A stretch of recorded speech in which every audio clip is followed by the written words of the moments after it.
Bueno, entrando ya en la temática de la sesión del día de hoy, decía yo que la sesión del día de hoy tiene por título La sociedad autónoma en proyecto y el aumento de la insignificancia, ¿verdad?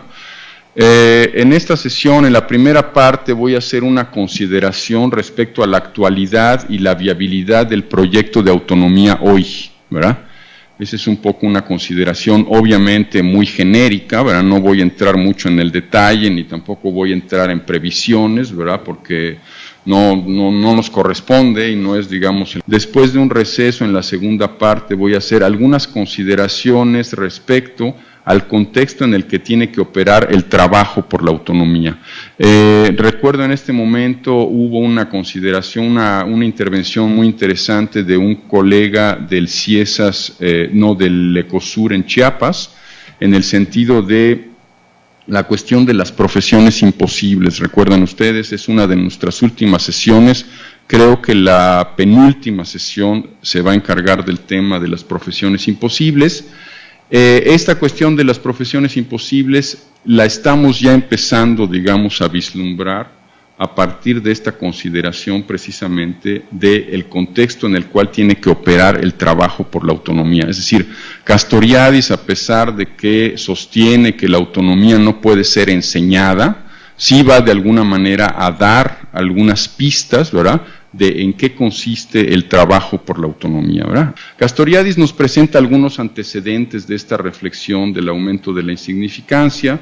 Él dice que en su trayectoria como militante en un momento dado se encuentra con que el régimen que prevalecía en la URSS es un régimen de explotación y de opresión, ¿verdad?, y que todo eso estaba basado, digamos, en una clase dominante, la burocracia, ¿verdad?, que se había conformado en torno al Partido Comunista. Esto de alguna manera le va a dar a él en aquellos años, ¿verdad?, una especie de conciencia, ¿verdad?, de lo que él denomina el fracaso de las concepciones heredadas, ¿verdad?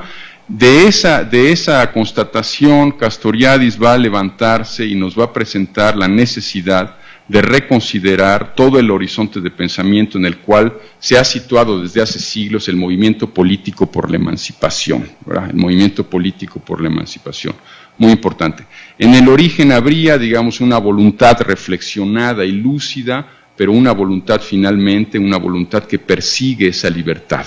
En donde Castoriadis va a encontrar la figura, digamos, de inspiración de este proyecto, ¿verdad?, este proyecto político por la emancipación. Castoriadis lo va a encontrar en la figura del filósofo ciudadano, ¿verdad?, el filósofo ciudadano que pone en entredicho las representaciones colectivas establecidas.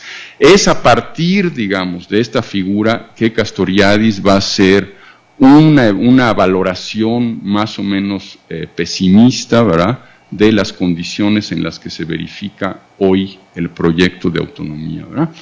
Él habla obviamente de que lo que ocurre una vez que se da aquello que nosotros en el seminario hemos llamado la clausura de la ruptura, ¿verdad?, la cuestión del alejamiento del filósofo de la polis, va a hablar de la degeneración de los intelectuales que traicionan su rol crítico. Habría en este sentido uno de los elementos que va a caracterizar precisamente esta cuestión del aumento de la insignificancia, va a ser esa degeneración de los intelectuales que traicionan su rol crítico, ¿verdad? ¿En qué consiste esta traición? Consiste en primer lugar en la racionalización de lo real, es decir, acuérdense de aquella frase famosa de Hegel, todo lo que es real es racional, y por otro lado en la adhesión profunda de algunos intelectuales al pensamiento, digamos, totalitario, ¿no? En el caso particular, Castoriadis va a hablar de la adhesión de Heidegger al espíritu del nazismo y de Sartre a lo que sería, digamos, el stalinismo, ¿verdad? Entonces, esa, digamos, adhesión de los intelectuales al totalitarismo y por otro lado a, digamos, una degeneración que tiene, digamos, como tela de fondo la ausencia de la crítica, va a ser un poco el tenor, digamos, de la clasificación que Castoriadis va a hacer respecto a lo que sería el rol de la figura del filósofo ciudadano el día de hoy, ¿verdad?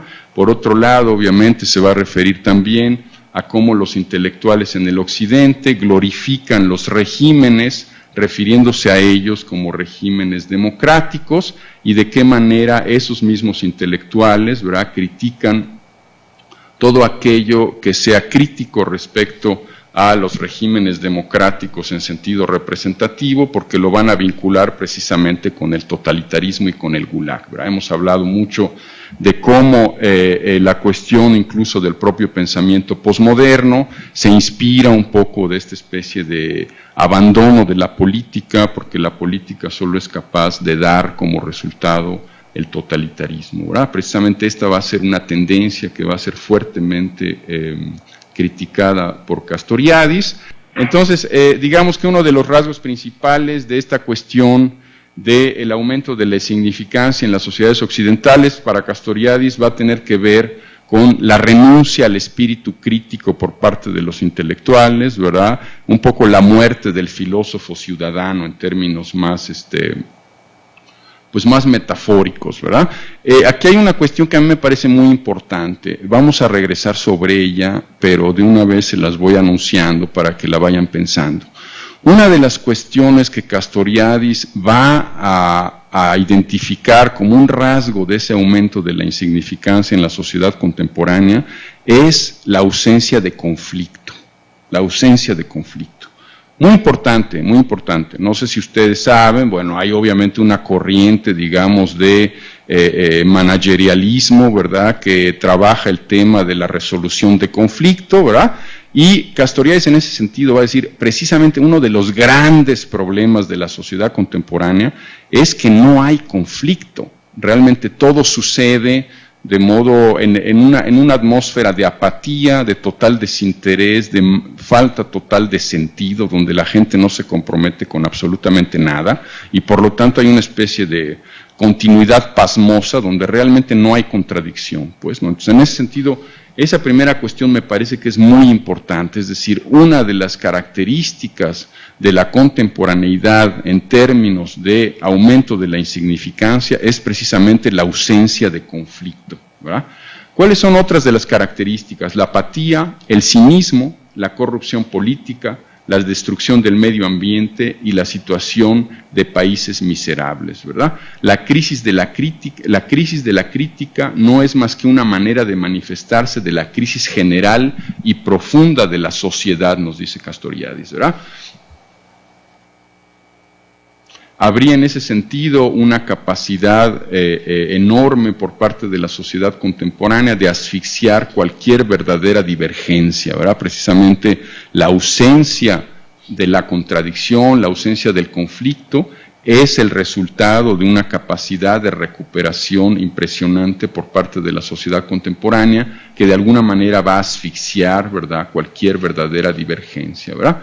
En ese sentido, y aquí es también otro aspecto que me parece muy importante, la cuestión precisamente de la asfixia de cualquier verdadera divergencia tiene lamentablemente una contraparte y es la complicidad del público. Es decir, ayer tenía yo precisamente en San Cristóbal de las Casas, tenía yo una discusión con un colega que hablaba, digamos, del poder mediático en México, la creación de Televisa, etcétera, etcétera. Decía, bueno, hablábamos del gran poder, digamos, de neutralización de cualquier cosa, ¿verdad?, que tiene un medio como puede ser el medio de Televisa.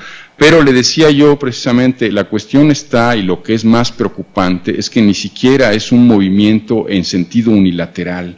Es decir, mucho de esa homogeneización, ¿verdad?, se debe a que el público es totalmente cómplice de esa homogeneización. Entonces, ese es un momento muy relevante, creo yo que para nosotros tiene una gran importancia, porque si no caeríamos un poco en el discurso tradicional de la izquierda, ¿verdad?, de que hay una especie de ente maquiavélico que de alguna manera, qué sé yo, planifica el dominio, ¿verdad?, y que todos somos de alguna forma entes pasivos y víctimas, digamos, de esa estrategia, ¿verdad? En el caso precisamente de la propuesta castoridiana, él va precisamente a hablar de modo muy incisivo y a insistir mucho precisamente en la complicidad del público, es decir, de alguna manera nosotros, ¿verdad?, como sociedad, de alguna manera participamos también de ese proyecto, digamos, de regularización y de control y de asfixia de cualquier verdadera divergencia, ¿verdad?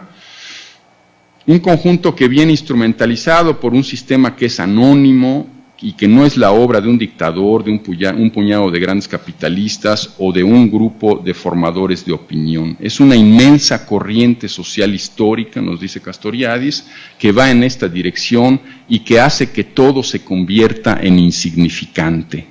Aquí una cuestión muy importante.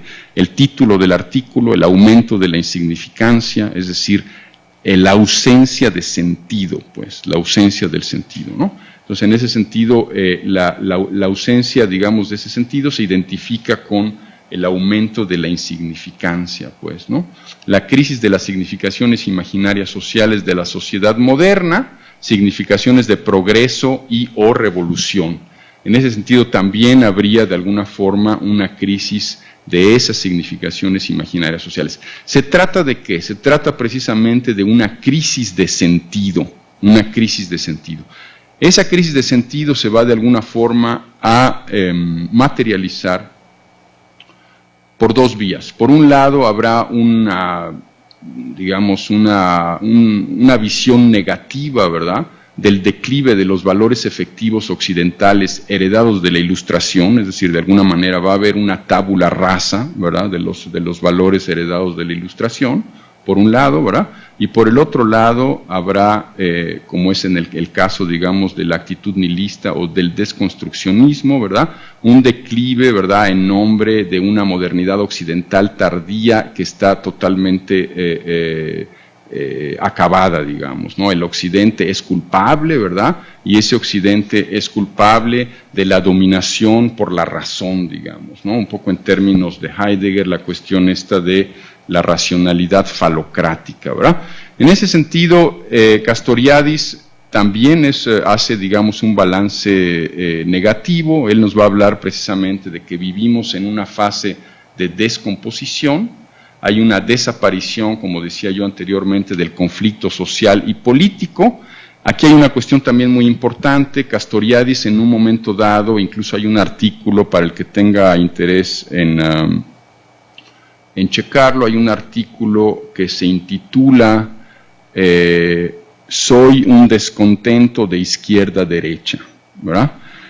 Ese artículo, ¿a qué se refiere? Se refiere precisamente a que ya no existe, digamos, ya no hay en el mundo contemporáneo no hay una diferencia sustantiva entre lo que se conocía o se entendía por izquierda y derecha antiguamente, pues, ¿no? Vemos, por ejemplo, sectores de izquierda, ¿verdad?, que, qué sé yo, defienden la reivindicación comunitarista, ¿verdad?, y en fin, hay totalmente una mezcolanza en la cual efectivamente la división entre izquierda y derecha no tienen absolutamente ningún sentido, ¿verdad? Esto tendría como correlato, digamos, el desvanecimiento casi total de los valores, ¿verdad?, o como todos sabemos, la cuestión del dinero y el beneficio serían prácticamente los únicos valores que mueven, digamos, a la sociedad, ¿verdad? Ahora bien, esta cuestión no debe de perder de vista otro aspecto que creo yo que también nos va a interesar en la proyección de nuestro seminario, y es el aspecto que tiene que ver con el tipo antropológico, es decir, habría para Castoriadis entre ese balance negativo y pesimista, ¿verdad?, de la sociedad contemporánea, una solidaridad con el tipo antropológico y su fabricación. Es decir, hay un modo de fabricar, de socializar un tipo antropológico que corresponde a esa sociedad invadida por el aumento de la insignificancia. Eso creo yo que tiene particularmente aquellos que estamos en el medio académico y que tenemos, digamos, contacto con alumnos y con grupos de estudiantes, etcétera, etcétera, ¿verdad? Ahí creo yo que tiene una enorme relevancia esta cuestión, es decir, si de alguna forma, y esto también anuncia un poco la cuestión de la educación como una de las profesiones imposibles, es decir, de alguna manera en nosotros, en nuestras manos muchas veces está la posibilidad de, digamos, socializar el valor de la autonomía entre nuestros estudiantes, pues, ¿no? Entonces, en ese sentido creo yo que es muy importante esta cuestión, es decir, habría un trabajo por hacer en el sentido de la autonomía que va a contracorriente de la sociedad, digamos, inundada por el aumento de la insignificancia, y ese trabajo sería en el sentido precisamente de socializar el valor de la autonomía. Ahora, como decía yo anteriormente, la autonomía no se puede enseñar, ¿verdad? Para poder trabajar por la autonomía hay que querer ser autónomo y ser autónomo, aunque sea parcialmente, ¿verdad? Entonces, en esa cuestión creo yo que ahí hay un tema que es interesante que podamos ir reflexionando, ojalá y podamos también irlo desarrollando. Una de las cuestiones que seguramente vamos a tener oportunidad de trabajar en la segunda fase del seminario, creo yo que va a ser precisamente aquel trabajo por la autonomía que se lleva a cabo en el campo de la educación, ¿verdad? El campo de la educación-formación, ¿verdad? Entonces ahí, para aquellos a los que les suene, pues para que se vayan un poco enfilando las baterías, ¿verdad?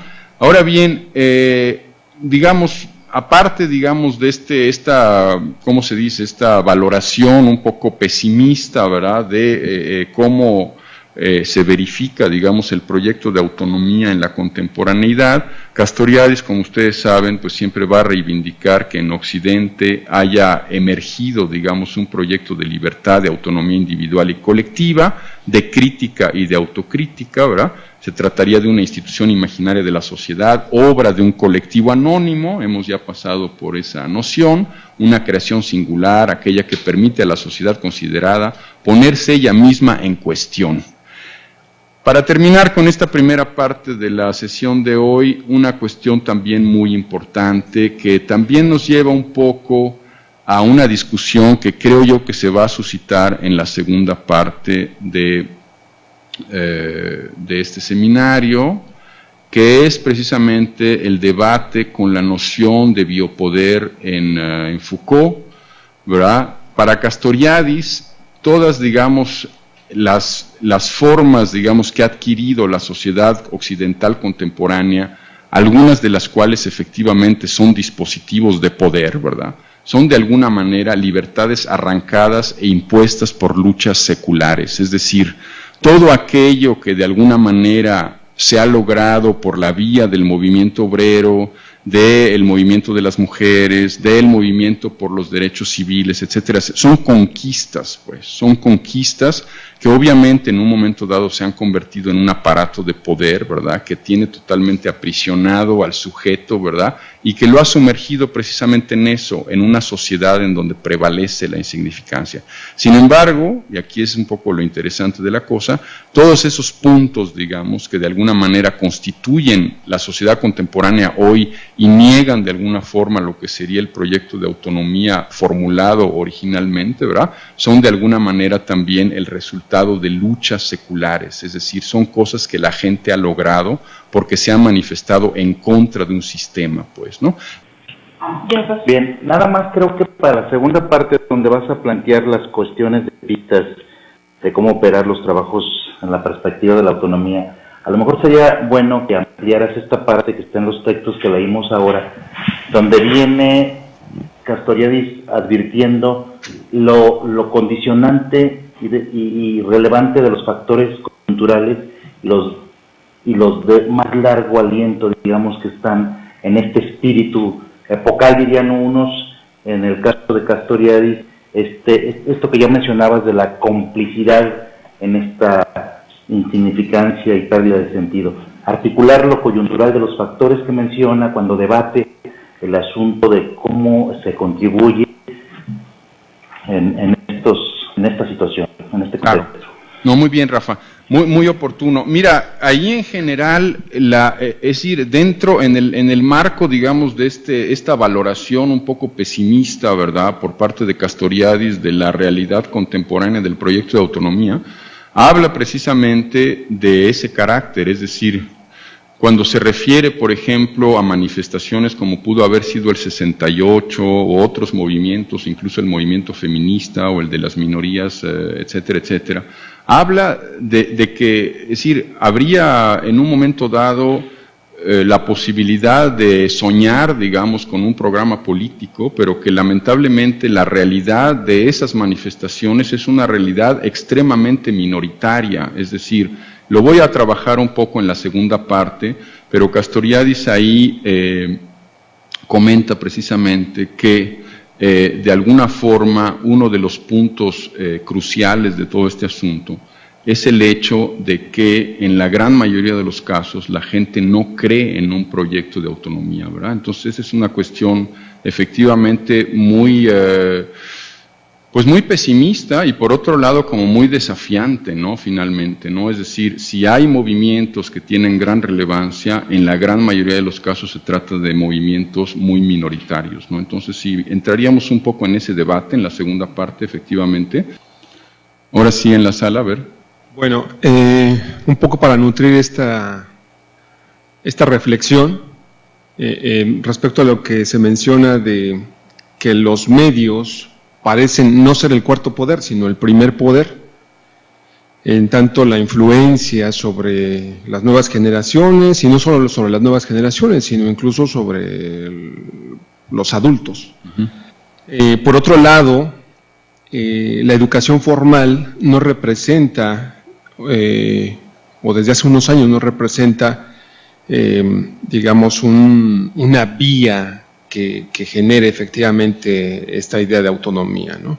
Es decir, los profesores regularmente también están muy instituidos en toda esta alienación, o están alienados, digamos, y bueno, me parece que en parte porque dentro del Estado hay otro Estado, es decir, el Estado empresarial.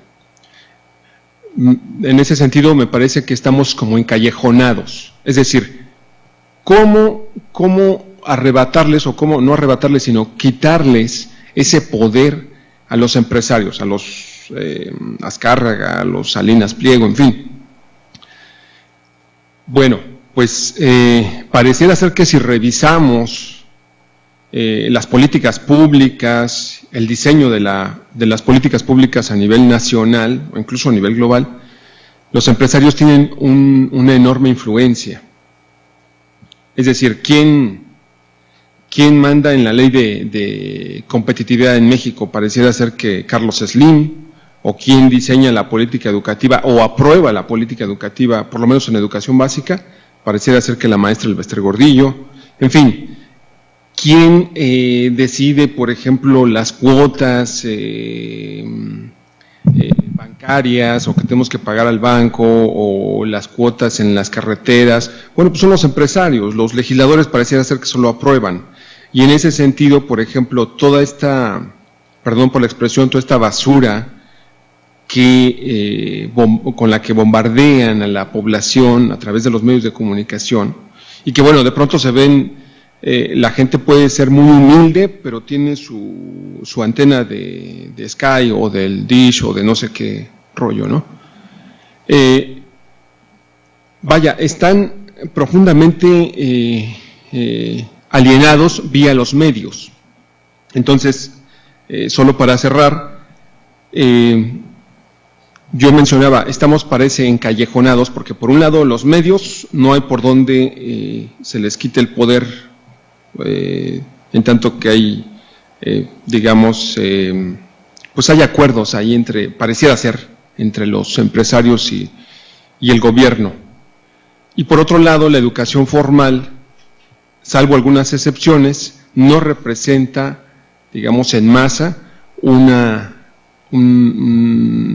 digamos, una vía para formar en autonomía no solo en las nuevas generaciones, sino incluso a nivel licenciatura, ¿no?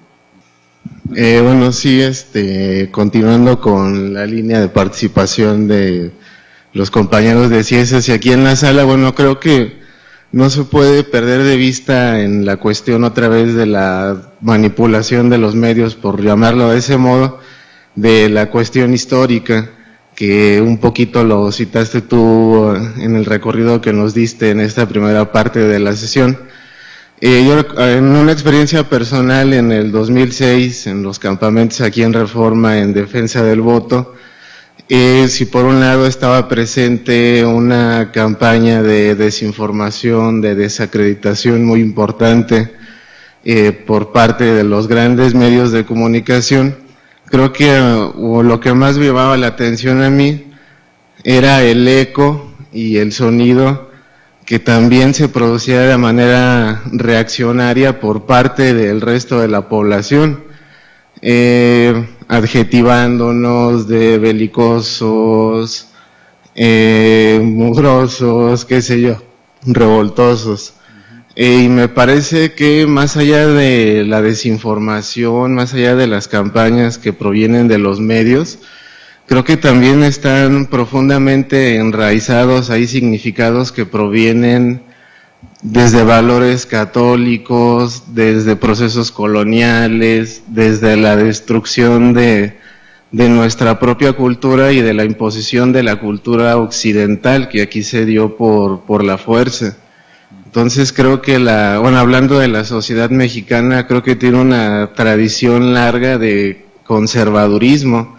No es algo reciente, ya sucedió en la época de Juárez, sucedió en la Revolución Cristera, ahora regresan al poder otros sectores que provienen de sectores muy conservadores, muy tradicionales, y entonces creo que eso se liga con esto que menciona Castoriadis, que deviene desde la suma de algunos intelectuales hacia los movimientos totalitarios, que hoy en día me resuena en los intelectuales orgánicos.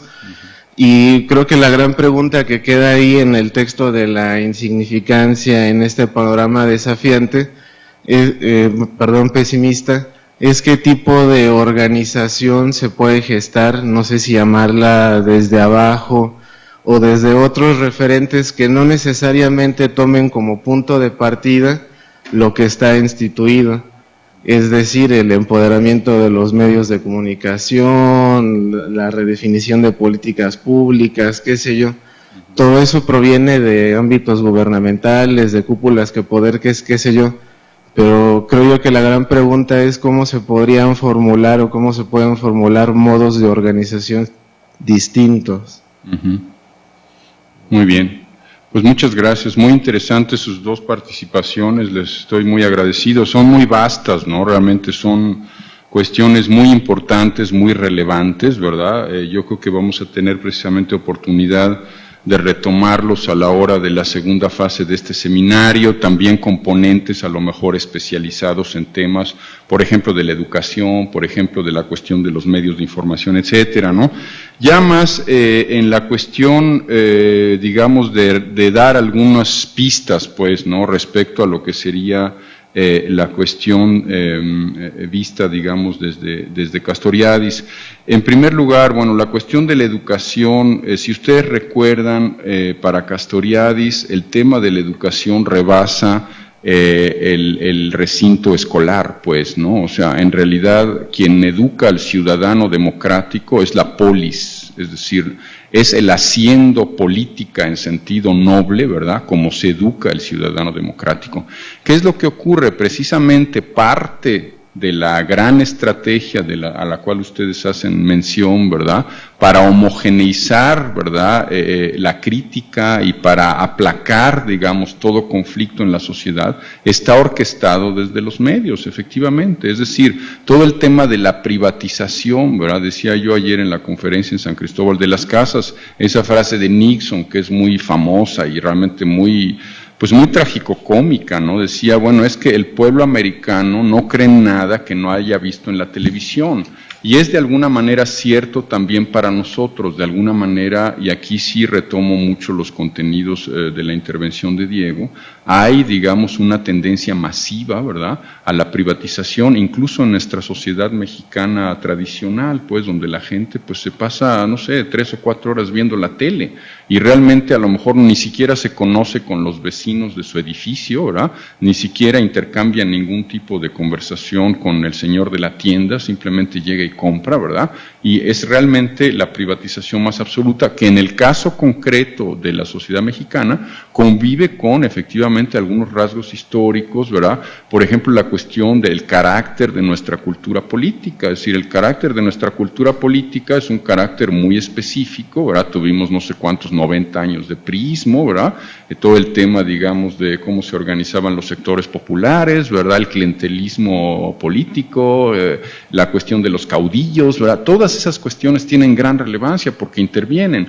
Pero en términos muy generales estoy de acuerdo con el balance, es decir, efectivamente hay un sistema educativo que no responde, hay un sistema de medios de comunicación que avasallan totalmente cualquier tipo de contradicción, cualquier tipo de divergencia, ¿verdad? Pero también hay, por otro lado, una especie de gran conformismo, es decir, hay mucha gente, y un poco el ejemplo que mencionaba Diego respecto a la hostilidad, respecto a las campañas de defensa del voto, ¿verdad?, por parte de la población en general, es una muestra, es decir, eso también tenemos que ser capaces de reconocerlo, es decir, en muchos casos, la gran mayoría de la gente lo que quiere es no tener problemas y no tener contradicciones y no enfrentarse, digamos, ¿no? Y esa es una cuestión que nosotros, aquellos que venimos un poco de la psicología social y del psicoanálisis, entendido un poco políticamente hablando, ¿verdad?, pues es un gran desafío también, es decir, ¿por qué en un momento dado la gente no quiere creer en un proyecto de sociedad distinta? O sea, ¿por qué? ¿Qué es lo que está de por medio en todo eso, no? Un poco tratando de dar también algunas líneas a título totalmente metafórico y hasta chusco, ¿no? Es decir, cuando Diego dice, bueno, pues ¿cuál es la organización? O sea, para Castoriadis, los temas importantes de la transformación social no suceden en la esfera de lo propiamente político, suceden en la esfera de lo privado público, es decir, en el ágora. Lo que realmente importa son procesos de sentido, ¿verdad?, procesos de sentido que son actuados por un colectivo anónimo, es decir, no hay ahí personas, no hay líderes, no hay vedettes, ¿verdad?, es un colectivo anónimo, ¿verdad?, que de alguna manera está transformando a la sociedad porque se está transformando a sí misma. En ese sentido es muy importante ahí, y voy un poco a la parte chusca, ¿verdad?, es decir, yo por cuestiones, digamos, de familia política, si se puede decir, ¿verdad?, me llamó siempre mucho la atención cuando me comentaron esta anécdota de Calles, ¿no?, que en un momento dado a Calles, cuando él estaba orquestando toda una política para reprimir el movimiento libertario en México, le dijeron, oye, pero pues, o sea, los libertarios son 3 gatos, ¿qué te importa? O sea, esos, además ni siquiera les interesa el poder, ¿no? Y Calles dijo, precisamente porque no les interesa el poder, son los más peligrosos. Entonces hay que pensar en eso, es decir, el trabajo por la autonomía, como yo lo veo, es precisamente ahí, es precisamente en la esfera de lo privado público y un poco al margen de lo que sería la esfera de lo propiamente político, pues, ¿no? Es un trabajo que tiene mucho más que ver con la creación de nuevos sentidos, ¿verdad? Y en ese sentido iríamos a contracorriente del aumento de la insignificancia, ¿no? La segunda parte de la sesión de hoy, como habíamos dicho, entraríamos a hacer las consideraciones respecto al contexto en el que tiene que operar el trabajo por la autonomía, decíamos. Me estaría yo basando mucho en el texto que tiene por título Una sociedad a la deriva, un poco en continuidad con la primera parte, Castoriadis en esa evaluación pesimista que hace del proyecto de autonomía en la contemporaneidad, nos habla precisamente de la cuestión de una ausencia del espíritu crítico y de una verdadera reflexión política, ¿verdad? El tema que comentábamos en la primera parte, que también es muy importante, quiero insistir de nuevo, tendría precisamente para el futuro y el efecto, digamos, de un trabajo por la autonomía, tendría una gran relevancia el hecho de que en la sociedad contemporánea hay una desaparición casi total del conflicto, nos dice Castoriadis, ¿verdad? Una desaparición del conflicto, ya sea en términos económicos, que sociales y políticos, ideológicos, digamos, ¿verdad? Asistimos al triunfo de un imaginario, el imaginario capitalista liberal, entre comillas, y a la casi desaparición de la otra gran significación imaginaria social de la modernidad, el proyecto de autonomía individual y colectiva. Aquí es un tema que hemos ya repetido hasta el cansancio, ¿verdad? Nada más voy a anotarlo, obviamente si alguien tiene interés en profundizar al respecto, particularmente aquellos que asisten a los seminarios aquí en la UAM, más inspirados, digamos, del pensamiento posmoderno, etcétera, etcétera. Recuerden que Castoriadis habla de que en la sociedad, digamos, occidental, prevalecen dos significaciones imaginarias sociales. Por un lado, la significación imaginaria social del dominio racional, ¿verdad?, que sería la significación, digamos, dominante, ¿verdad?, aquella que está, digamos, terminando con la socialidad y con el medio ambiente, pero por el otro lado habría la otra significación imaginaria social que vive de modo latente y casi extinto, digamos, en la entretela, digamos, de la sociedad contemporánea, que sería la significación imaginaria social del proyecto de autonomía individual y colectiva, ¿verdad? Ahora bien, respecto a la consideración que hace Castoriadis de las condiciones en las cuales hay que trabajar por la autonomía, habría un primer punto que me parece que es importante considerar, ¿verdad? Castoriadis, cuando se refiere a la crítica al neoliberalismo, ¿verdad?, o cuando se refiere incluso al anticapitalismo, él dice que efectivamente la crítica al neoliberalismo y la crítica al capitalismo tienen una gran legitimidad y una gran relevancia, pero que de alguna manera son incompletas, es decir, no basta, digamos, criticar el neoliberalismo y no basta criticar al capitalismo. ¿Se acuerdan? Lo hemos visto ya en otras sesiones. Bueno, Castoriadis siempre dice anticapitalistas eran Stalin y también Pol Pot era anticapitalista, ¿no? Entonces realmente no es así como que una gran virtud ser anticapitalista, ¿verdad? Y en el caso precisamente del contexto en el cual trabaja se trabaja por la autonomía, Castoriadis va a darle a esas dos posturas un cierto carácter de superficialidad. Va a decir, bueno, es que sí, efectivamente, cuando la gente se queda en el anticapitalismo y en la crítica a lo neoliberal, se queda un poco en la superficialidad del fenómeno. ¿Cómo va él a entender lo que es más profundo, digamos, de la sociedad contemporánea como una sociedad, digamos, caracterizada por el aumento de la insignificancia? En primer lugar, nos va a decir que se trata de una sociedad que está íntegramente dominada por el imaginario capitalista, que ese imaginario capitalista se deriva, digamos, en la centralidad de la economía, es decir, la sociedad se socializa, valga la redundancia, a través de la economía, y en esa medida lo que existe es simplemente el intercambio de mercancías, ¿verdad? Esa misma sociedad está caracterizada por la expansión indefinida y supuestamente racional de la producción, del consumo y del tiempo libre, más o menos planificados y manipulados, ¿verdad? Todo eso corresponde de alguna forma a una victoria de las capas dominantes, ¿verdad? Casi toda la población está replegada en la esfera privada. Un poco lo que comentábamos en el debate de la segunda parte de esta sesión, esta cuestión precisamente de que si hay un sistema, digamos, basado en la centralidad de la economía, en la expansión indefinida y supuestamente racional de la producción, en el consumo y en el tiempo libre, es también de alguna manera un sistema que ha florecido por el silencio de la gente, es decir, la gente no ha hecho lo que tenía que haber hecho para que ese sistema cambiara o dejara de existir, ¿verdad? Entonces, un poco entrando ya más en la parte, digamos, profunda, digamos, de esta crítica al capitalismo y al neoliberalismo, ¿verdad? Esta cuestión precisamente de que la población en la gran mayoría de los casos está replegada en la esfera de lo privado. ¿Qué es, digamos, o sea, muy así para ir un poco a los ejemplos, cuáles son las posibilidades, digamos, de darle la espalda a esa privatización, digamos, que caracteriza a la sociedad contemporánea?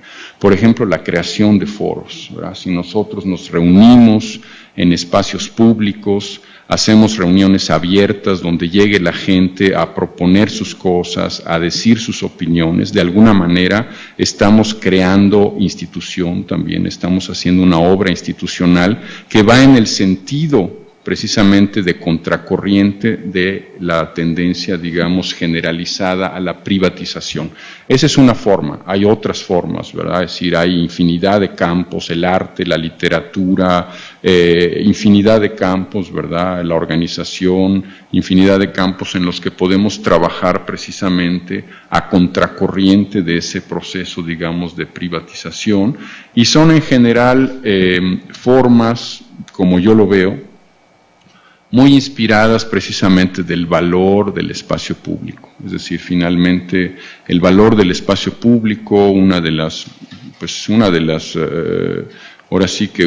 consignas principales, ¿verdad?, de la sociedad política en donde nace el proyecto de autonomía, ¿verdad?, es algo que de alguna manera debe convocarnos, ¿verdad?, y debe representar para nosotros un desafío. Precisamente en mi intervención ayer en San Cristóbal hablaba yo de una propuesta por parte de Alain Touraine en el sentido precisamente de recuperar o de alguna manera tratar de conservar a toda costa nuestras instituciones laicas, ¿verdad? Y de alguna manera seguir formando ciudadanos, ¿verdad?, que son, digamos, celosos de la libertad, por ejemplo, ¿no? Cuestiones que suenan obviamente terriblemente formales, inspiradas, si quieren, un poco en la Ilustración, pero que de alguna manera, desde una perspectiva de visión nueva, ¿verdad?, como es aquella de Castoriadis, tienen todavía una fuerza de convocatoria, digamos, ¿verdad? Más regresando al tema, tendríamos entonces como decía yo, una privatización creciente, ¿verdad?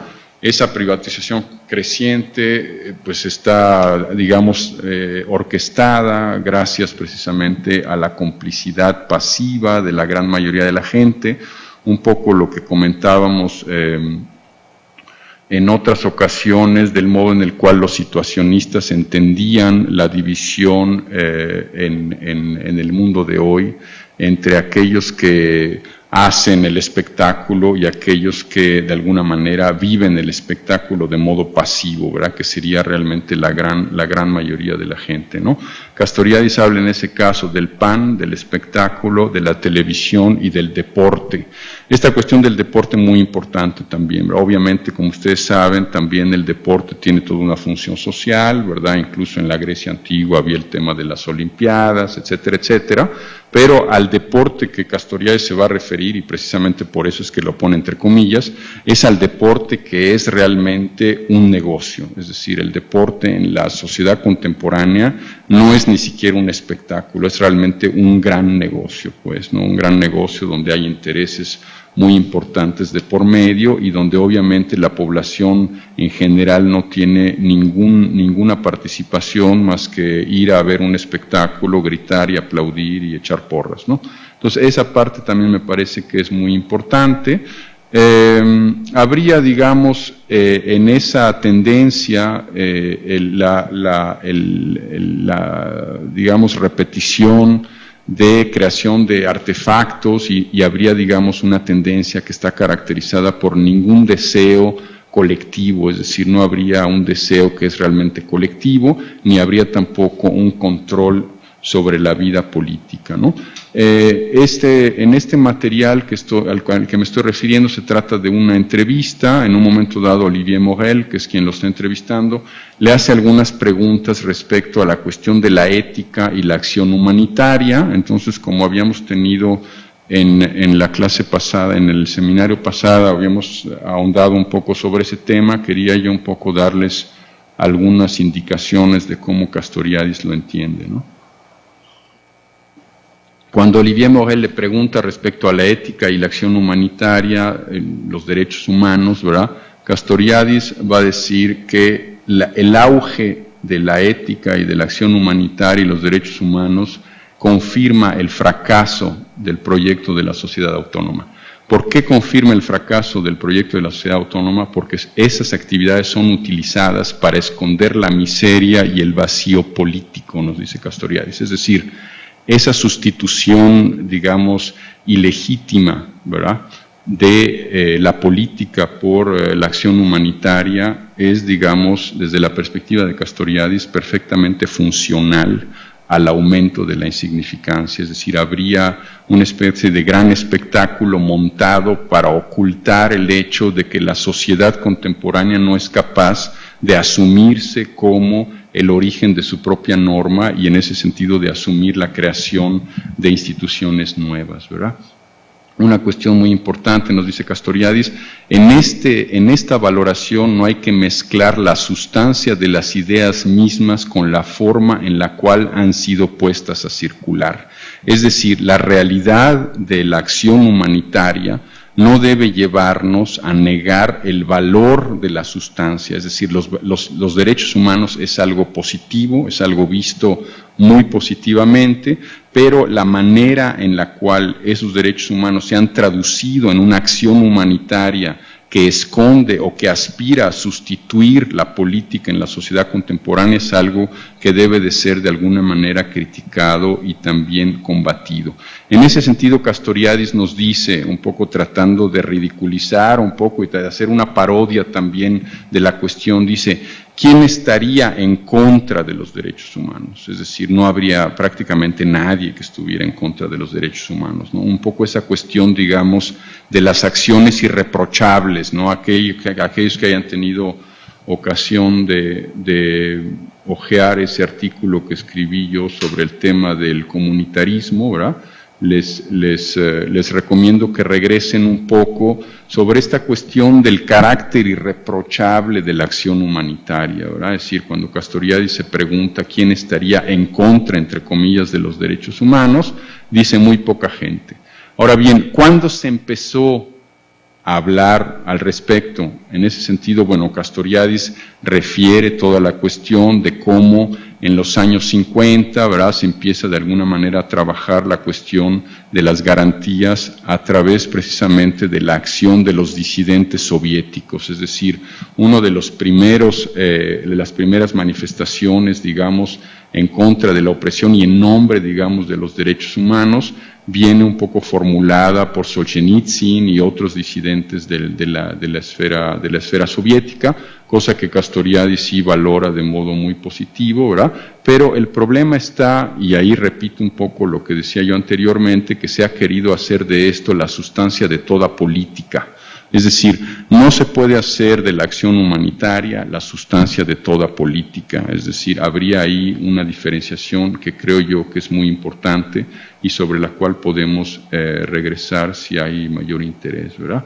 Una vez garantizados los derechos humanos, queda por saber lo que hacemos en sociedad y de la sociedad. Es decir, si resolvemos el asunto de los derechos humanos, todavía queda por resolver el problema de cuál es la sociedad que queremos que sea verdaderamente alternativa a la sociedad que hoy viola los derechos humanos, ¿verdad? Lo cual es obviamente una materia del orden de la gran política, digamos, ¿no? De la gran política, ¿no? Respecto al tema de la ética, bueno, también el tema de la ética es un tema muy socorrido por la disidencia soviética en la época del estalinismo y lo que vino después, ¿verdad? En ese sentido, Castoriadis nos va a decir, efectivamente, ninguna política digna de ese nombre se puede basar en la mentira. No obstante, oponer la política a la ética es una equivocación, porque la gran política es superior a la ética.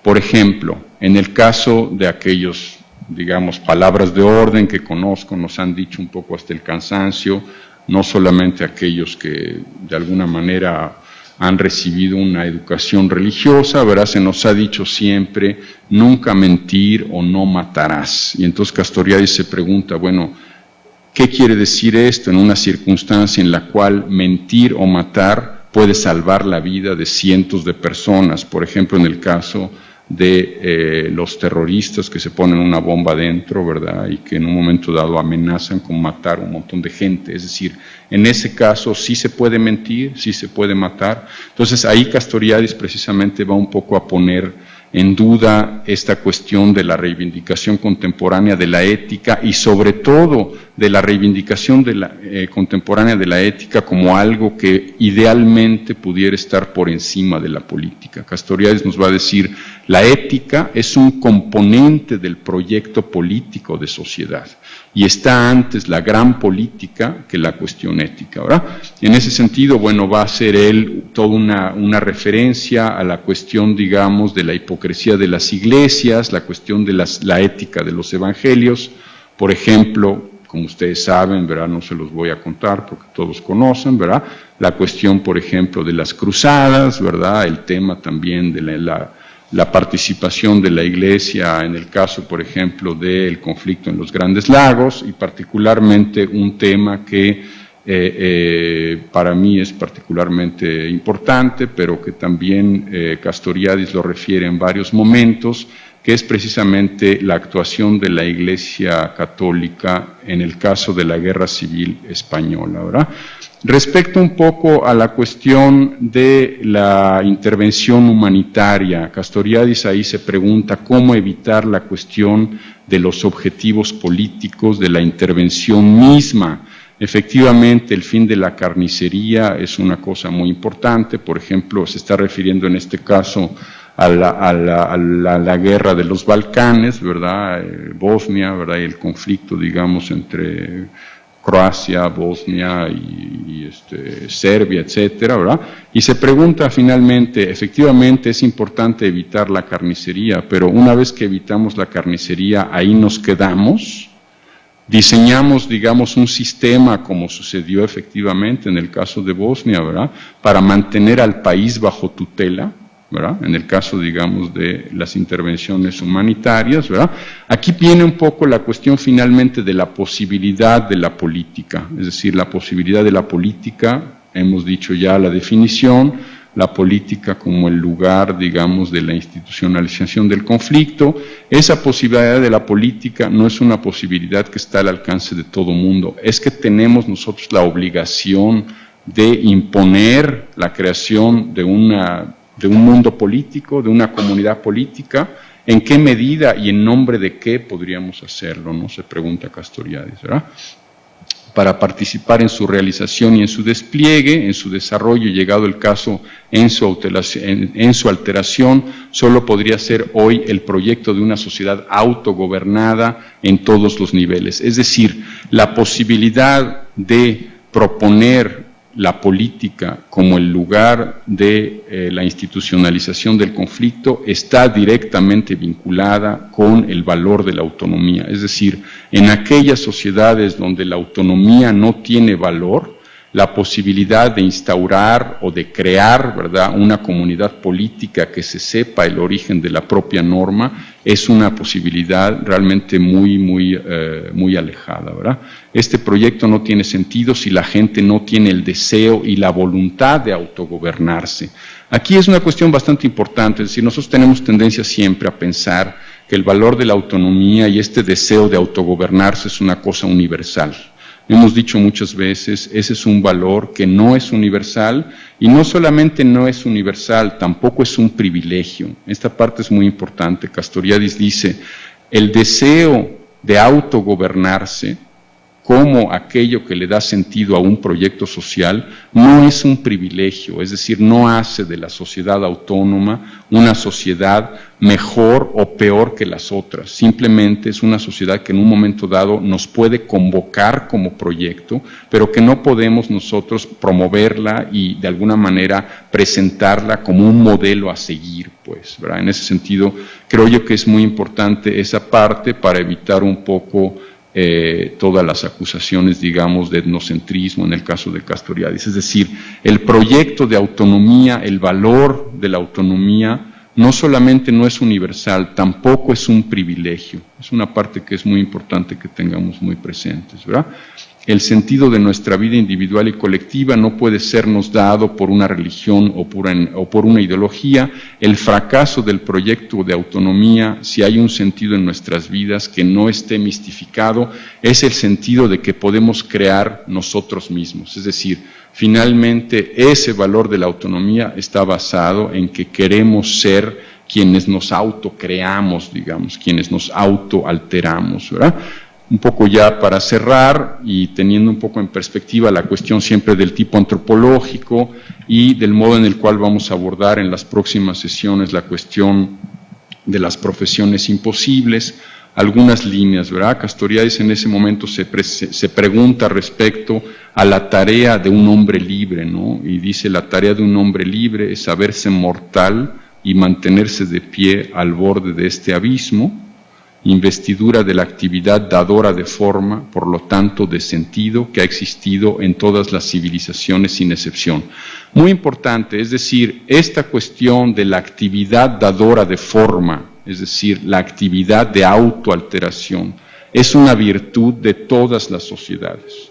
Todas las sociedades se autoalteran, solamente la sociedad autónoma se autoaltera de modo explícito, ¿verdad? Entonces esa es otra característica que es muy importante también tener presente para evitar un poco las críticas muy justificadas de que, bueno, la sociedad occidental es superior y ese tipo de rollos. Pues, o sea, no se trata de eso.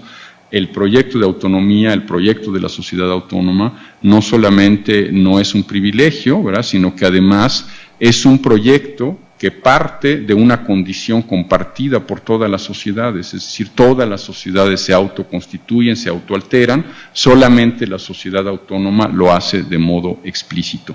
Bueno, antes de entrar un poco en el debate o que espero que se suscite, voy a dar algunas líneas de desarrollo y fuga, como había yo prometido, siempre pensando en la segunda fase de nuestro seminario.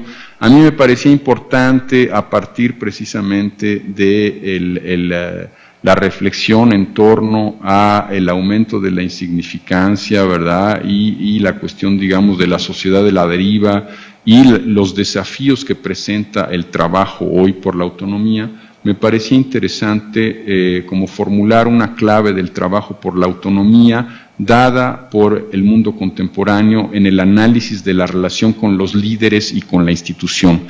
Aquí me estoy refiriendo obviamente a la línea, digamos, de nuestra maestría en Psicología Social de Grupos e Instituciones, es decir, en qué medida el trabajo por la autonomía pasa por el análisis de la relación con los líderes y de la relación con las instituciones.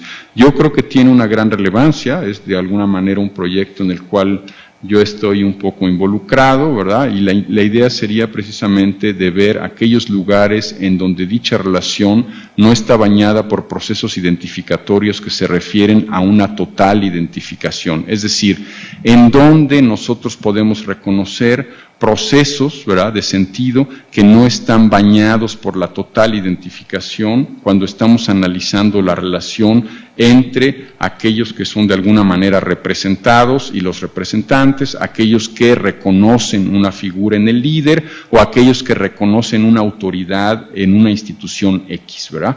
¿Dónde y en qué medida estamos en condiciones de analizar esos procesos identificatorios y de reconocer dónde esos procesos identificatorios están apuntando hacia el valor de la autonomía, hacia el valor, digamos, de la sociedad autónoma en proyecto?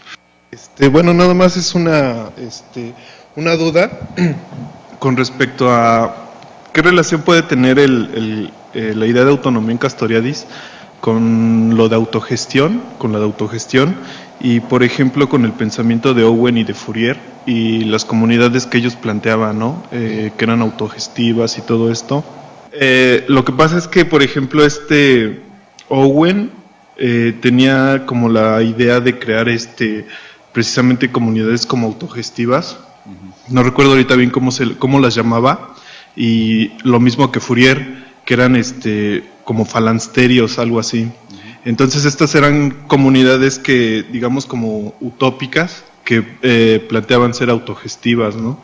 Que tuvieran todo lo que necesitaran, ellos mismos lo produjeran.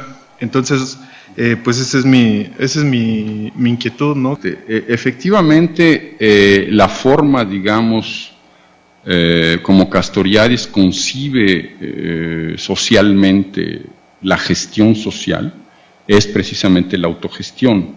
Ahora bien, en primer lugar hay una disyuntiva, es decir, la autogestión sería un aspecto del proyecto de autonomía. ¿Por qué? Porque la autogestión sería, digamos, la materialización en la administración social de lo que sería el valor de la autonomía. Ahora, la autonomía está también en el plano más como de lo imaginario, pues, ¿no? O sea, en ese sentido habría como que una diferencia porque, o sea, habría una gradación, Podríamos decir, si quieres, de modo muy esquemático, que la autogestión es parte del proyecto de autonomía, pero que el proyecto de autonomía va más allá de la pura autogestión, si quieres, ¿no?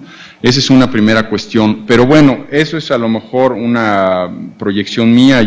Tenemos aquí en Ciesas Occidente a Rafa Sandoval, que yo creo que también podría tener comentarios al respecto, porque él ha trabajado bastante esa cuestión. El otro componente de tu pregunta, muy interesante, la cuestión de los falansterios y el socialismo, ¿cómo se dice?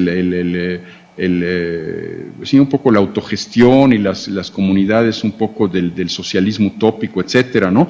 Precisamente es una reflexión que yo retomo en un artículo, si alguien tiene interés de revisarlo.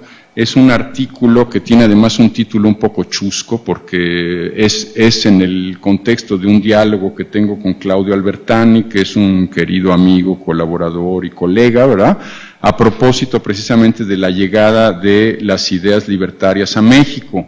El artículo se llama, bueno, está en línea, ¿no?, en la Fundación Andreu Nin, y el artículo se llama De Atenas a Chalco sin pasar por la Checa. Bueno, básicamente el artículo habla de la llegada de las ideas libertarias a México por Plotino Rodacanati, ¿verdad?, que Plotino Rodacanati era precisamente un fourierista que veía en las comunidades indígenas prácticamente la realización de los falansterios, es decir, él pensaba que lo que ocurría en el mundo de las comunidades indígenas era realmente la realización del socialismo utópico, ¿no? Entonces, toda la trayectoria, bueno, es un trabajo que yo estuve haciendo en una investigación en el Instituto de Historia Social en Ámsterdam, está documentada, hay mucha literatura. En efecto, habría algunas cuestiones que son, digamos, compartidas, ¿verdad? Obviamente la familia política con quien creo yo que más Castoriadis tiene un diálogo es precisamente la familia de los libertarios, ¿verdad? Pero habría también algunas críticas, ¿verdad? Algunas cuestiones, lo hemos comentado ya, toda la cuestión, digamos, de lo utópico, ¿verdad? La noción de utópico, como ustedes saben, Castoriadis pues siempre dice, ¿no?, que el proyecto de autonomía no es una utopía, pues, ¿no? Entonces, en ese sentido, habría ahí algunas cuestiones que habría que afinar. La referencia histórica que yo hago, que creo yo que vale la pena regresar sobre ella, es precisamente la relación que se establece entre el proyecto de Plotino Rodacanati y el modo de operar el grupo de Julio Chávez, es decir, uno de los discípulos de Plotino Rodacanati en la Escuela Racionalista de Chalco es un joven indígena que se llama Julio Chávez, que además opera en la zona contigua a la zona en la que nace el zapatismo histórico, ¿verdad?, en, digamos, el Estado de México pegado ya a Morelos, ¿verdad?, y además, bueno, es todo un desarrollo ahí muy interesante. Si tienes interés podemos a lo mejor comentarlo más en corto. Puede ser que yo pronto haga una publicación un poco más explícita sobre la cuestión, pero lo que nos lleva un poco a la pregunta tuya es que precisamente Plotino Rodacanati,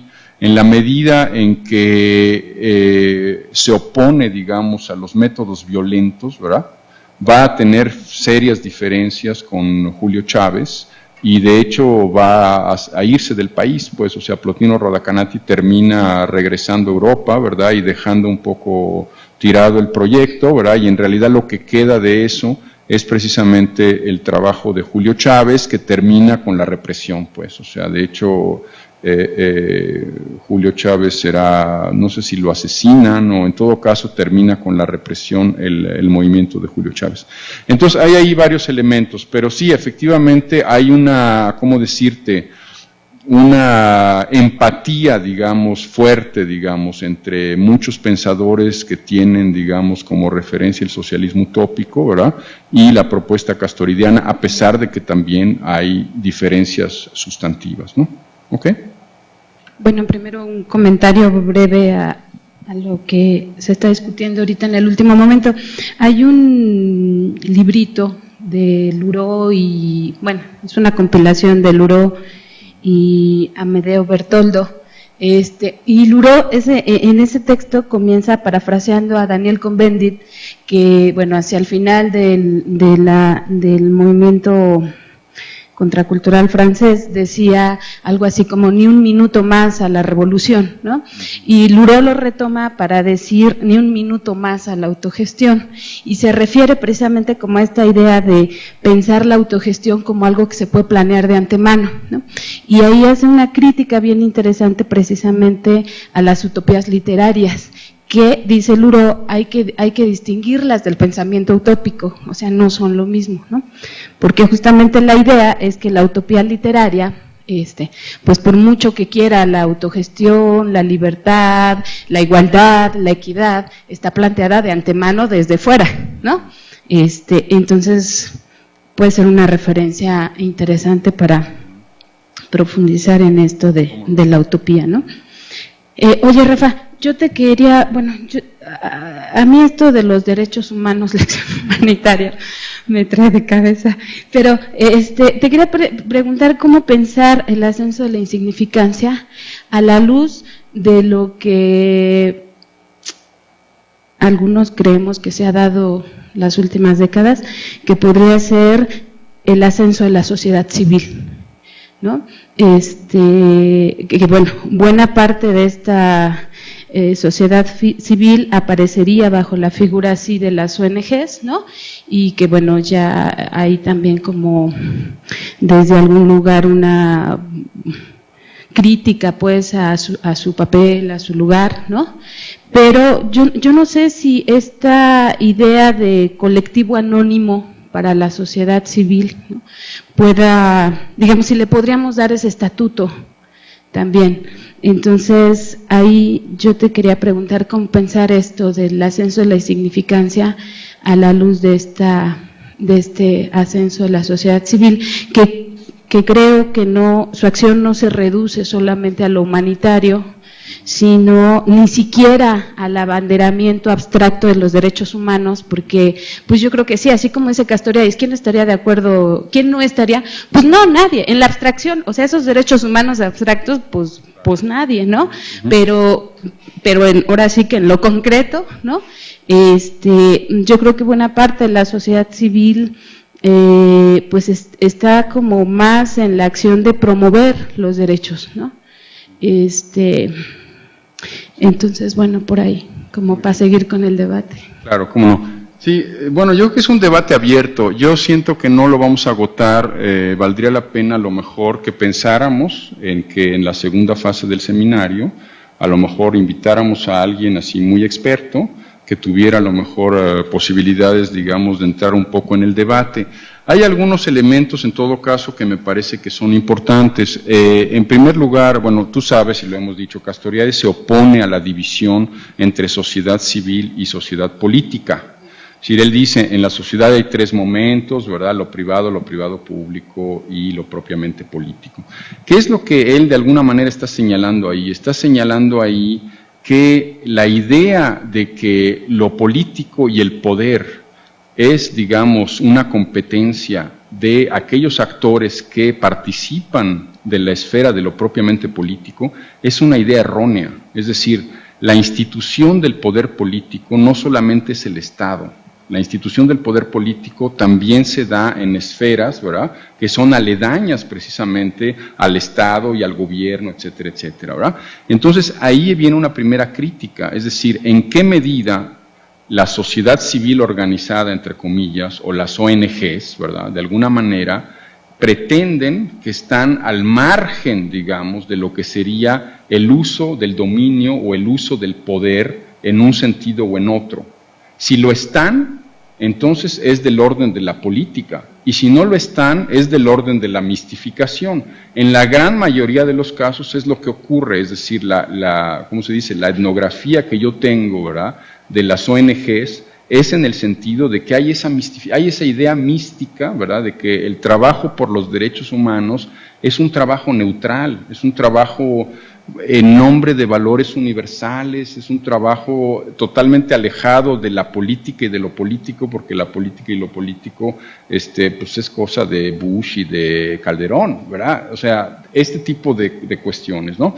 Ese es por un lado. Por el otro lado, hay, digamos, un trabajo, o sea, en este mismo artículo que yo comentaba recientemente de la cuestión del comunitarismo en cuestión, hablaba yo del trabajo, no digo de todas, pero de muchas ONGs y de muchas organizaciones de la sociedad civil. Es decir, el carácter irreprochable, digamos, de la acción humanitaria ha permitido que, qué sé yo, organizaciones con un mandato sumamente confuso y sumamente vago, ¿verdad?, hagan todo tipo de cosas. Yo mencionaba, por ejemplo, no te lo digo, si quieres checar el artículo, ¿no? Mencionaba yo el caso que sonó mucho en Francia de una ONG que iba a promover adopciones de niños en África, ¿verdad? O sea, de repente pues, se dieron cuenta de que en realidad, o sea, los niños eran prácticamente vendidos por sus padres en África y después la ONG prácticamente se los vendía a familias francesas, ¿me entiendes? Y esa era una ONG de la sociedad civil, ¿verdad?, que hacía lo que hacía en nombre de los derechos de los niños. Obviamente, digo, tampoco vamos a entrar mucho en materia, tenemos el caso ahorita muy reciente de los, ¿cómo se llama?, los legionarios de Cristo. Yo no sé si los legionarios de Cristo tenían ONGs, pero seguramente.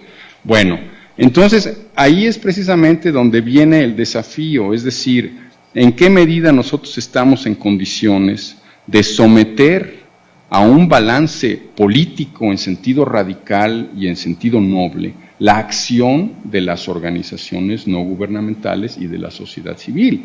Yo creo que tenemos que hacerlo. Cuando yo precisamente el día de ayer estaba discutiendo una intervención que yo hice en una asociación civil en Suiza, ¿verdad?, que trabajaba con víctimas de guerra, ¿verdad?, que durante muchos años estuvo recibiendo fondos del Cantón de Vaud, ¿verdad?, y que en un principio, cosa realmente extraordinaria y siempre muy loable, ¿verdad?, en un principio ellos estaban en la total autogestión, es decir, en un principio la señora que hacía el aseo de los salones cobraba el mismo sueldo que el psiquiatra que trataba a la persona que era víctima de guerra.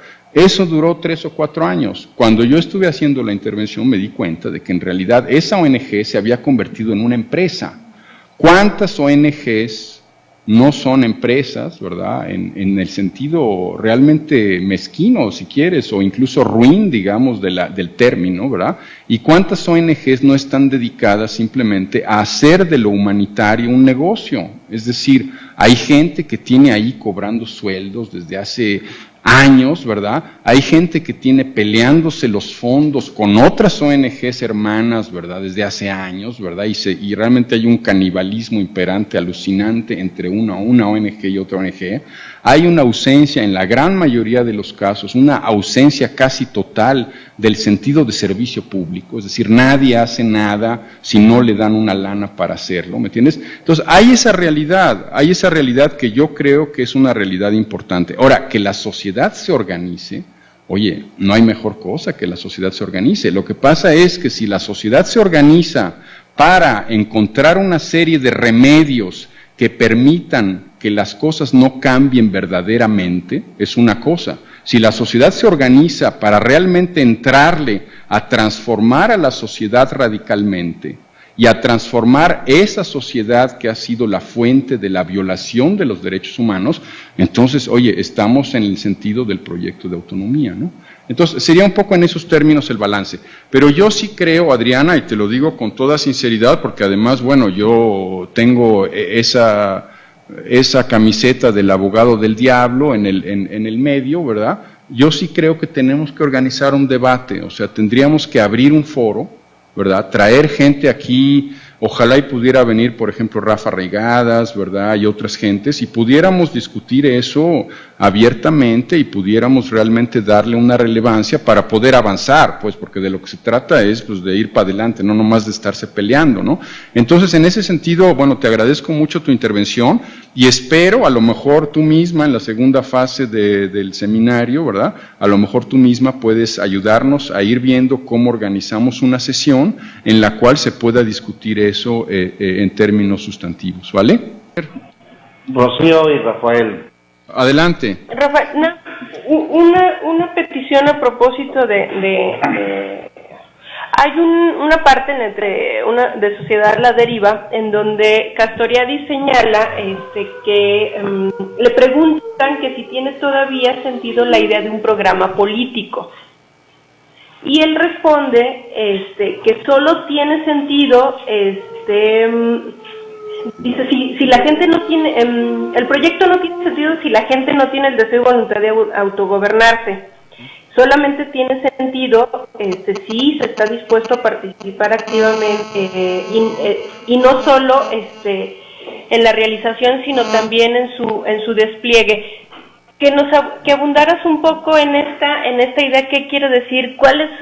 ¿Cómo está pensando la idea del programa político? Y yo lo asociaría a una idea.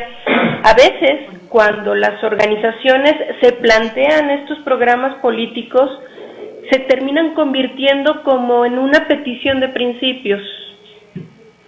Sí. Y entonces ahí hay una limitación importante, ¿no? Entonces, un poco lo que piensa Castoriadis en torno a esta idea. Sí, no, muy importante tu pregunta. No sé, me gustaría que, no sé, Rafa, ¿quieres de una vez aventarte y luego contesto? Sí, de una vez. Órale.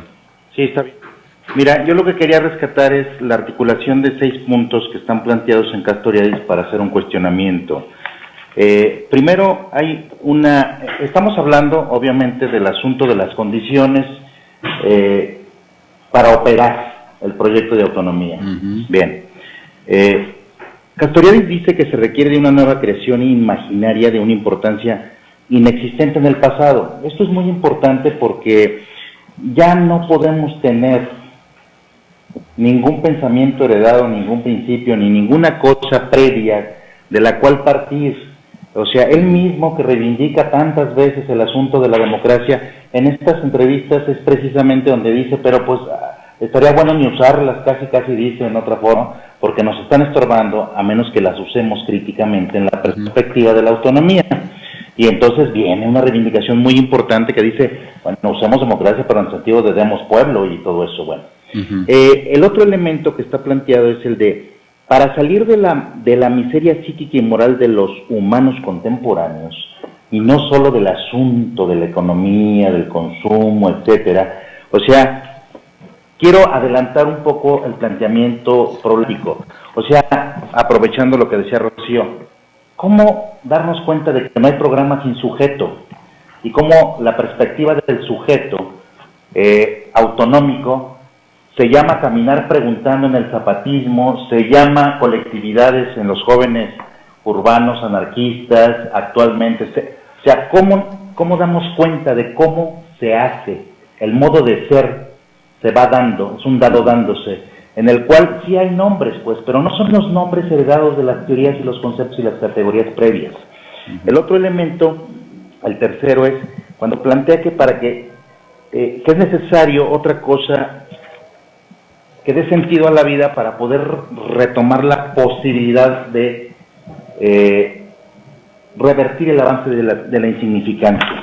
Y en este sentido, dice, en una parte que me parece muy importante, que cuestionaría muchos de los planteamientos de Wallenstein y todas estas primeros acercamientos a las cuestiones postcoloniales, que dice, no es ni la geografía griega, no es el territorio, el ser humano concreto es el que hace la geografía. O sea, la democracia griega la hicieron los griegos, el cristianismo lo hicieron los cristianos de tal, o sea, entonces, precisamente, para reivindicar el primer punto que estaba planteando de Castoriadis, es un asunto de por hacer, y que tendrá que estarse en un dado dándose en la perspectiva de la incertidumbre y lo indeterminado. Y cierro con una idea de él mismo que dice, el hecho mismo de ni siquiera entrar en la interlocución puede parecer paradójico, pero es lo que podría servir más.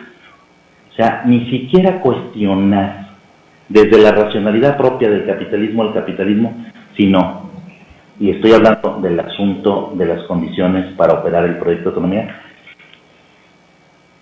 ni siquiera, aunque parezca paradójico, porque podría servir como contrapeso, como justificación, el proyecto de autonomía implica estar al margen del Estado, del capital, y estar al margen implica estar, dice él, está lejos de ser cierto que el régimen pueda seguir funcionando con una población de ciudadanos pasivos, etcétera, etcétera. Dos puntos muy importantes: cómo estar al margen del tiempo y el espacio de la dominación, y cómo empezar a pensar que el capitalismo no puede seguir con toda esta gran cantidad de indicadores sociales que dio Castoriadis, de cómo está el consumismo, o sea, ese pesimismo en el cual dice, esto está, pero horroroso, los ciudadanos están subsumidos, o sea, y este planteamiento, el capitalismo no puede seguir con eso.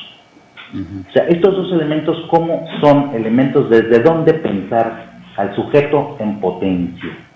Es un poco la idea, porque si no entramos a retomar las cuestiones de, pues digamos, de acumulación de fuerzas, de quién lleva la conciencia a quién, o sea, y entonces este principio de no podemos más que la espontaneidad, etcétera, entonces no creer en el ser humano como capaz de imaginario radical y creación autonómica. Muy bien, no, pues felicidades, Rafa, muy interesante tu comentario, mano. Obviamente en ambos casos, ¿verdad? Digo, también la pregunta que hacía Rocío, pues tienen mucha trascendencia, ¿verdad? Yo también en ese sentido veo que no solamente yo estoy trabajando en el cierre, sino también ustedes, y están, supongo, también pensando en lo que va a ser nuestra segunda fase, porque de veras son temas muy vastos, con una gran relevancia, ¿verdad?, en ese sentido. Entonces, yo, como siempre, voy a tratar de dar algunos lineamientos que pueden ir generando, pues más que respuestas, pues más bien como que nuevas preguntas o inquietudes, ¿verdad? En primer lugar, bueno, la cuestión del programa político, ¿verdad? Efectivamente, cuando Castoriadis se refiere al tema de creer, ¿verdad?, y a la cuestión de la voluntad, él dice, bueno, es que en una sociedad donde no hay voluntad de autogobernarse, pues, es decir, programa político, trabajo por la autonomía, está totalmente, o sea, no tiene es estéril, pues, no tiene ningún futuro, pues, ¿no? Entonces, en ese sentido, ahí hay una parte muy importante que también voy a tratar de ligar después con la propuesta que hace Rafa respecto al tema del sujeto. Hay una cuestión que a lo mejor por la rapidez con la que te referías a esa cita de Castoriadis, omitiste en el momento en el cual Castoriadis se refiere al deseo, ¿verdad?, de realizar una sociedad autónoma, una sociedad que se autogestione o se autogobierne, ¿verdad? Él habla también del deseo de realizar su despliegue, pero también de realizar su autoalteración.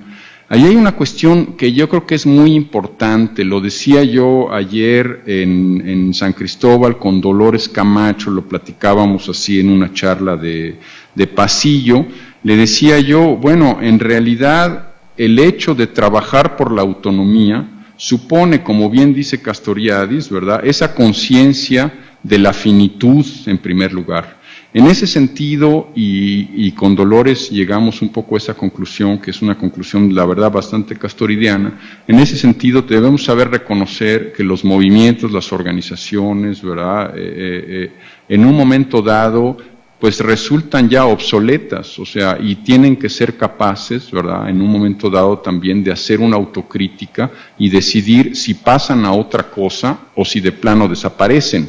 Obviamente no estábamos haciendo alusión, y digo, ahí sí de plano quiero dejarlo bien claro, no estábamos haciendo alusión al zapatismo, ¿verdad?, pero le decía yo a Dolores, es decir, lo interesante es que tengamos siempre presente que a pesar de que no es el caso del zapatismo, puede ocurrir en un momento dado que también el zapatismo deje de ser una alternativa. Entonces debemos de estar en condiciones de aceptar la posibilidad de la muerte de un movimiento, de la muerte de una organización y de la muerte de un proyecto incluso. Ahora bien, ¿qué es lo que eso supone? Supone también que en la medida en que estamos abiertos a la desaparición del sentido, estamos también abiertos a la emergencia del sentido nuevo, ¿verdad? Porque lo contrario sería una contradicción, es decir, no podríamos estar abiertos a la emergencia del sentido nuevo si no concebimos que el sentido puede desaparecer totalmente en la muerte, digamos, ¿no? Entonces, esa parte, bueno, a pesar de un poco el carácter a lo mejor medio metafórico y filosófico de mi comentario, creo que vale mucho la pena que la vayamos pensando. Precisamente cuando yo me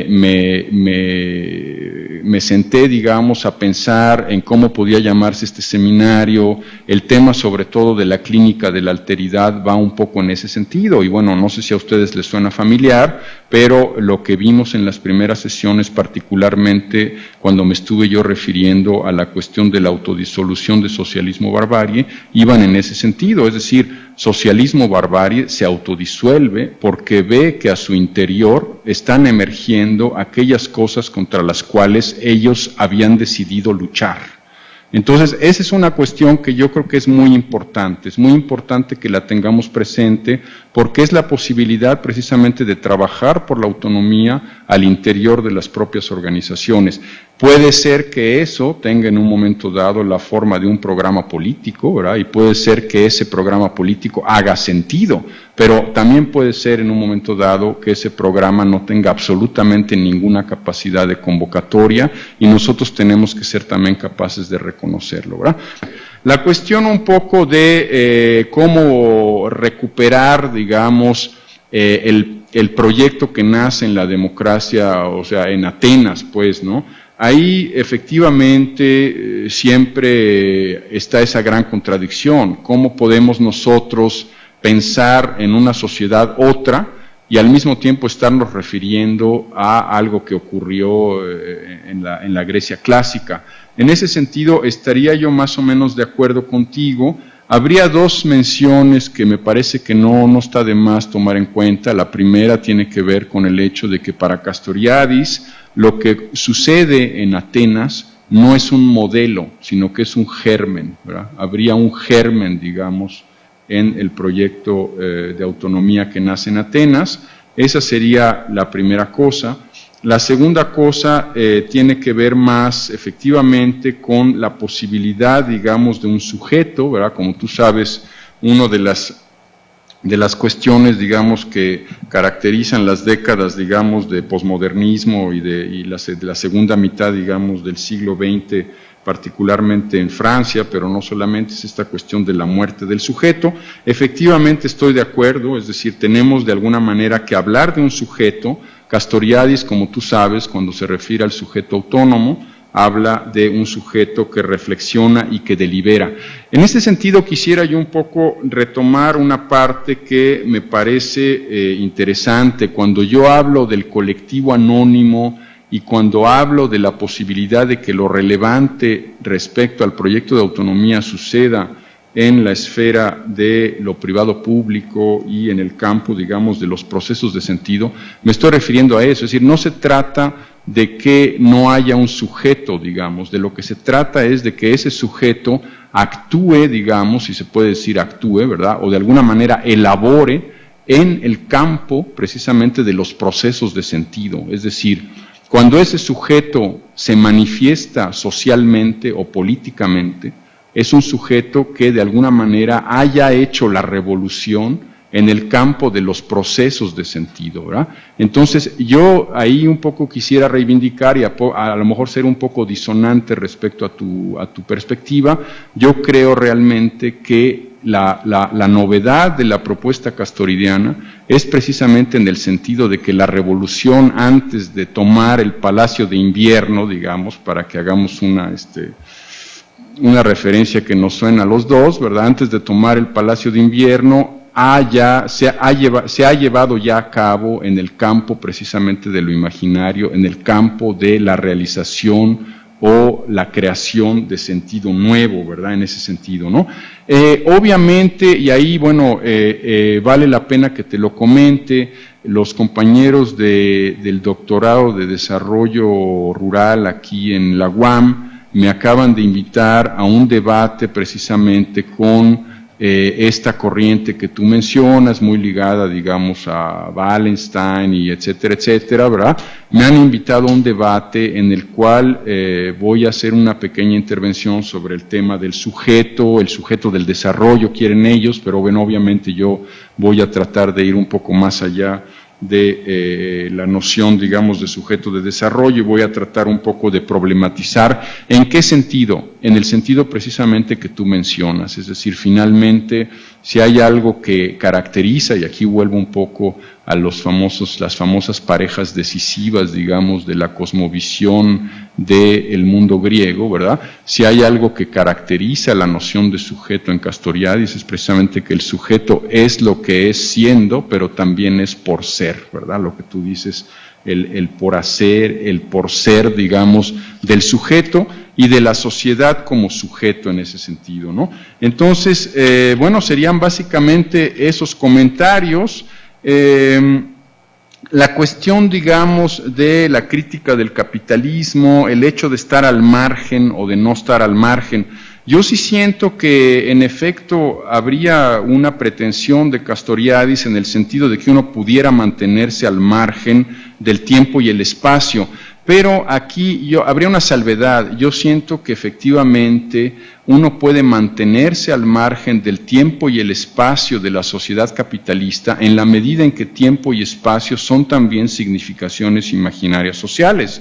Es decir, nosotros podemos vivir en un tiempo y en un espacio alterno, ¿verdad?, que de alguna forma sí está al margen de la construcción o la creación de tiempo y espacio por el imaginario capitalista en ese sentido, ¿verdad? Entonces habría un poco que pensar en qué términos, ¿verdad? Sabemos que, bueno, muchos movimientos, estaba yo pensando, por ejemplo, esta cuestión también un poco respecto a la intervención de uno de los compañeros anteriores, esta cuestión, digamos, del deconstruccionismo en sentido del decrecimiento, pues, ¿no? Iría un poco por ahí, no tanto en el sentido de Derrida, sino más bien en el sentido ¿cómo se dice?, la relevancia, digamos, revolucionaria de la ecología llevada un poco a una esfera más incluso como que de antropología filosófica, es decir, el hecho de oponerse a que lo que prevalezca sea la centralidad de la economía, el beneficio, el interés privado, de alguna manera se orienta hacia precisamente la posibilidad de una sociedad distinta. Ahora, efectivamente, ese proyecto depende obviamente de que la gente crea